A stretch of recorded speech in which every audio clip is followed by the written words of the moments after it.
اکرام السلام علیکم ورحمۃ اللہ وبرکاتہ۔ دوستوں، جیسا کہ آپ کو علم ہے کہ آپ کی حضور کہانی پیش کرنے کا مقصد دین اسلام کے پانچوں ستونوں کا حقیقی مقصد اور اس پر عمل بیان کرنا ہے، چونکہ ہمارے سماج کا بڑا حصہ ان کے لفظی معنوں سے لا علم ہے۔ اس سے ناچیز کی یہ ادنا سی کوشش ہے کہ آپ کے سامنے آسان زبان میں اس کی تفصیلی وضاحت کی جائے۔ ناچیز کی یہ کاوش رب کعبہ قبول فرمائے یا رب۔ غور فرمائیے دوستو، دین اسلام کا مفہوم ہے قانون کے سامنے سرنڈر کرنا۔ انگلش میں اسے کہیں گے submission to the will of Allah, یعنی ہر شخص کو اللہ کی مرضی اور قانون کے سامنے اپنی ہستی کو اس کے حوالے کرنا اور اس کے بتائے ہوئے راستے پر چلنا۔ اکثر لوگ دین اور مذہب کو ایک ہی لفظ سمجھتے ہیں، جبکہ دونوں لفظوں میں زمین اور آسمان کا فرق ہے۔ دین اللہ کا قانون ہے، جبکہ دین پر چلنا اور عمل کرنا مذہب۔ انگلش میں اسے کہیں گے وے ٹو ایکٹ۔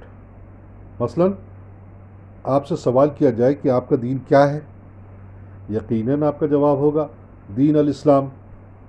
اب آپ سے یہ پوچھا جائے کہ آپ کا مذہب کیا ہے، تو جان لیجئے مذہب کا دوسرا نام ہے طریقہ، یعنی دین اسلام پر عمل کرنے کا طریقہ۔ یہ 4 طریقے ہیں، یا یوں کہیے 4 مذہب ہیں۔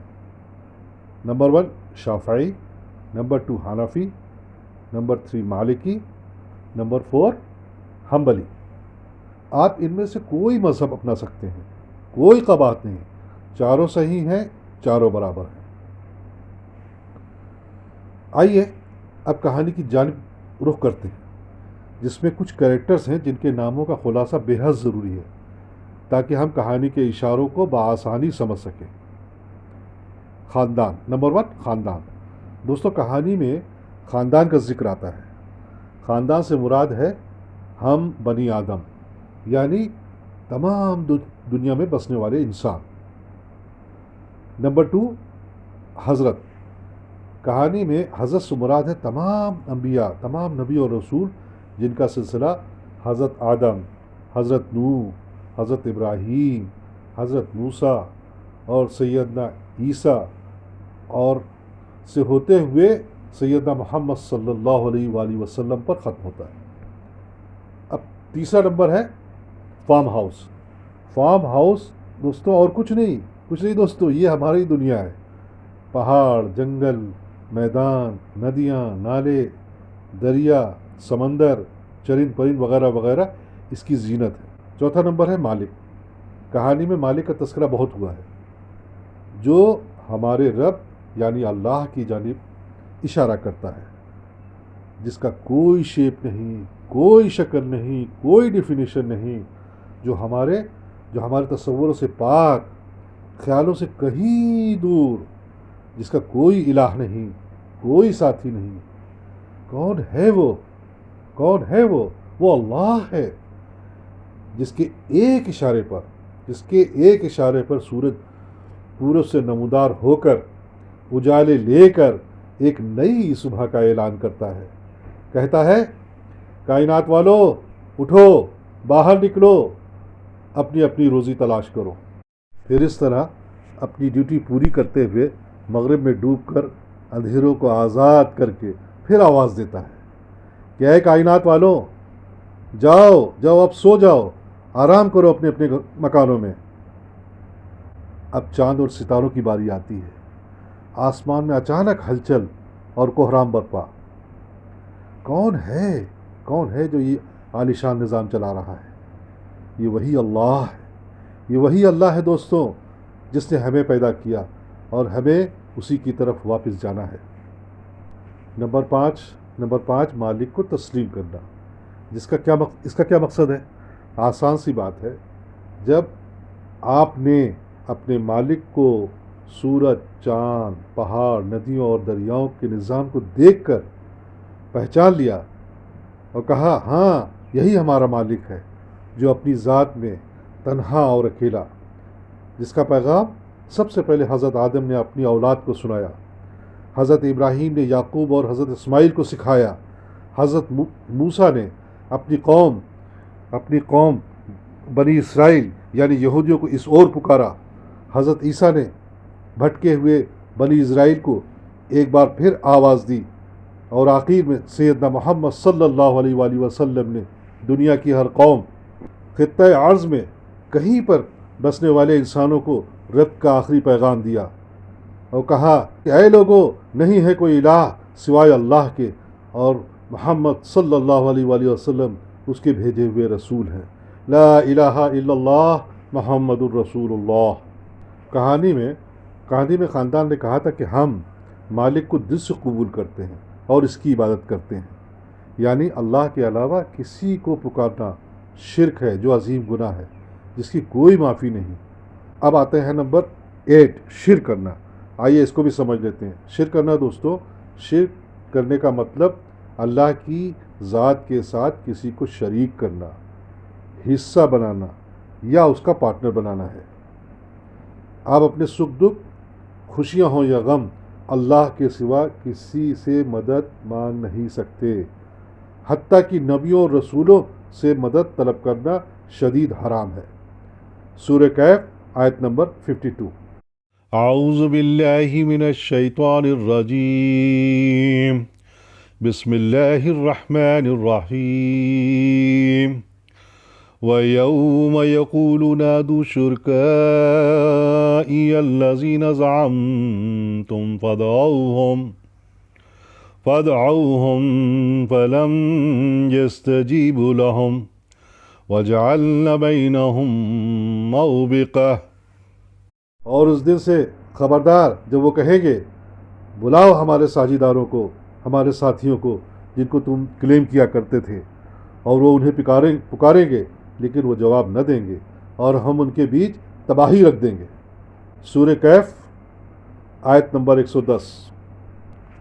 کہہ دو اے پیغمبر صلی اللہ علیہ وآلہ وسلم کہ میں تمہاری طرح ایک انسان ہوں، لیکن مجھے وحی آئی ہے کہ تمہارا اللہ صرف ایک اللہ ہے، تو جو کوئی اپنے رب سے ملنے کی خواہش رکھتا ہو وہ اچھے کام کرے اور کسی کو بھی اپنے رب کی عبادت میں شامل نہ کرے۔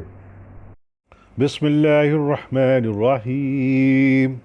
قل انما انا بشر مثلکم یوحى الی انما الہکم الہ واحد فمن كان يرجو لقاء ربه فليعمل عملا صالحا ولا يشرك بعبادة ربه أحدا۔ صدق اللہ العظیم۔ نمبر 7، مالک کو فون کرنا۔ کہانی میں بتایا گیا ہے کہ خلیفہ جو ہے وہ اپنے مالک کو فون کرتا ہے اور کام کے بارے میں بتاتا ہے۔ ٹھیک اسی طرح سے یہ کہانی اشارہ کر رہی ہے نماز کی جانب۔ نماز دوستوں فارسی کا لفظ ہے، صحیح لفظ دینی لفظ صلاح ہے، جس کے معنی کمیونیکیٹ کرنا، اللہ کو پکارنا۔ ہمارے لیے لازم ہے کہ ہم دن میں 5 بار اپنے رب کو اپنے تمام اچھے برے کاموں کی رپورٹنگ کریں، اچھے کاموں کے عوض نعمتیں اور برکتیں سمیٹیں، اور دن بھر کے غلط کام سے توبہ کریں اور معافی مانگیں اور دوبارہ نہ کرنے کا وعدہ کریں۔ تو آپ دیکھیے 24 گھنٹوں میں 5 بار جا کے اپنی رپورٹنگ اللہ سبحانہ تعالیٰ کو کرنی ہے۔ کہیں میں نے غیبت کی ہے، جھوٹ بولا ہے اور کوئی غلط کام کیا ہے، تو اس کے لیے ہمیں 5 بار موقع ملتا ہے مسجد میں جا کر معافی مانگنے کا۔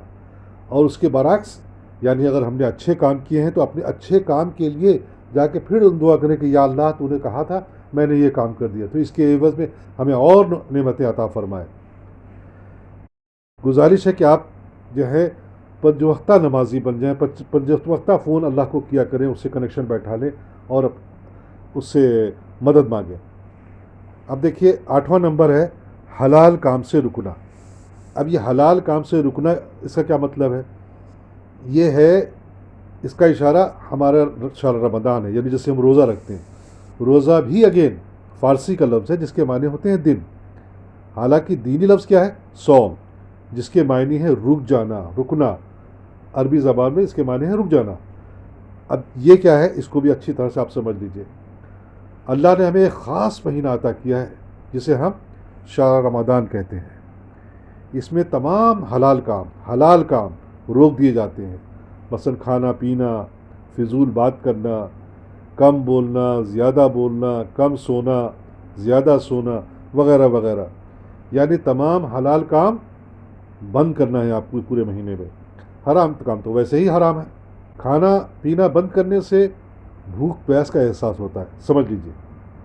غریبی، مجبوری اور بھوکمری کو آپ اپنا بہتر سمجھ سکتے ہیں جب آپ خود بھوکے رہیں گے۔ خاص کر شہر رمضان سال بھر کی ٹریننگ کا ایک بہترین خوبصورت ذریعہ ہے، جس میں تمام خوبیاں، تمام اچھائیاں آپ عادت کے طور پہ اپنی ہستی میں پیوست کر سکتے ہیں اور کرتے ہیں۔ مثلا سچ بولنا، وعدہ پورا کرنا، شائستگی سے گفتگو کرنا، اچھے اخلاق سے پیش آنا، وغیرہ وغیرہ۔ یعنی یہ اگر آپ پورے مہینہ ایمانداری سے اگر آپ اس پہ عمل کریں گے تو یہ آپ کی عادت بن جائے گی، اور باقی 11 مہینوں میں آپ ایک بہت خوبصورت معاشرے میں ایک مثال ہوں گے یقیناً۔ 9واں نمبر ہے دوستو، آمدنی پاک کرنا۔ اب یہ کیا ہے؟ آمدنی پاک کرنا زکوٰۃ کی طرف اشارہ کرتا ہے۔ زکوٰۃ کے معنی عربی میں ہے پیوریفائی۔ اس کے تحت ہم جو ہے اپنی آمدنی کو، جو ہماری آمدنی ہے اس میں جو بھی اس کو پاک کرنا، صاف کرنا، شفاف کرنا۔ دوستو زکوٰۃ ہر مرد اور عورت پر فرض ہے، لازم ہے کہ وہ اپنے مال کو پاک کرے، یعنی زکوٰۃ دے۔ کیسے؟ وہ ایسے اپنے غریب مسکین، غریب رشتہ داروں کو اپنے مال کا، آمدنی کا نہیں، مال کا، ایسٹس کا 2.5% ادا کرے۔ اللہ نے آپ کے مال میں آپ کے عزیزوں کا حق رکھا ہے، یہ ان کا رائٹ ہے، بھیک نہیں ہے۔ آپ کو سب سے پہلے انہی کو ہی دینا ہے، یہ آپ کو ٹیکس ہے، اللہ نے رکھا ہے آپ کی کمائی میں سے، اور آپ اپنے قریبی رشتہ داروں میں یہ زکوٰۃ دیں گے، زکوٰۃ دے کر اپنی ایسٹس کو پیوریفائی کریں گے۔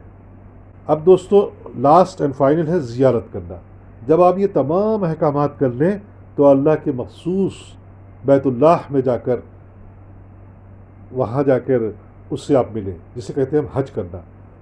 ہر مومن، ہر مرد اور زن پر یہ لازم ہے کہ وہ بیت اللہ جا کر زیارت کرے اور اپنے رب سے زندگی بھر کے تمام گناہوں کی تلافی کرے اور دوبارہ نہ کرنے کا وعدہ کرے۔ تو دوستو یہ حج کا بھی میں نے آپ کو مفہوم بتا دیا، مقصد بتا دیا۔ دوستو اگلی ویڈیو میں ہم جوڈائزم اور اسلام میں کیا کیا چیزیں سیم ہیں، سملر ہیں، اس پر ڈسکشن کریں گے انشاءاللہ۔ فی امان اللہ۔